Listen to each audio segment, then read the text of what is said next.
मित्रांनो, निसर्ग जेवढा आश्चर्यजनक आहे तेवढाच रहस्यमय सुद्धा आहे. आपण त्याला जेवढं समजण्याचा प्रयत्न केला तेवढाच तो जटिल होत जातो. आणि त्याने या पृथ्वीतलावर अनेक प्रकारच्या अन्नसाखळ्या उभ्या केल्या आहेत. आणि त्या अन्नसाखळीचा एक भाग म्हणजे लहान पक्षी. आणि त्या लहान पक्ष्यांच्या रक्षणासाठी निसर्ग एका वृक्षाच्या माध्यमातून उभा आहे.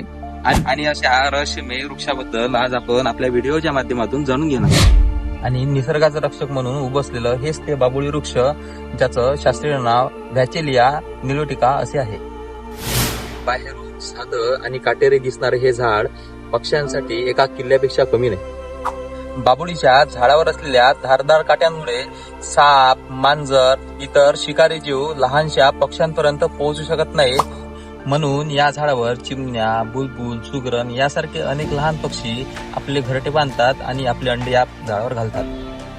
या झाडाच्या काट्याला अनेक प्राणी घाबरतात, पण या झाडाच्या सालीमध्ये, डिंकामध्ये अनेक आयुर्वेदिक गुण लपलेले आहेत. आणि पूर्वीच्या काळामध्ये लोक या झाडाच्या काड्या आपले दात स्वच्छ करण्याकरता सुद्धा वापरत होते. या ठिकाणी अनेक झाडे आपला दम तोडतात.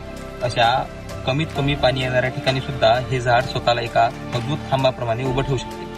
अशा रक्षक असलेल्या झाडाचं निरीक्षण तुम्ही कधी जवळून केलं आहे का? केलं असेल तर कमेंटमध्ये आम्हाला नक्की कळवा.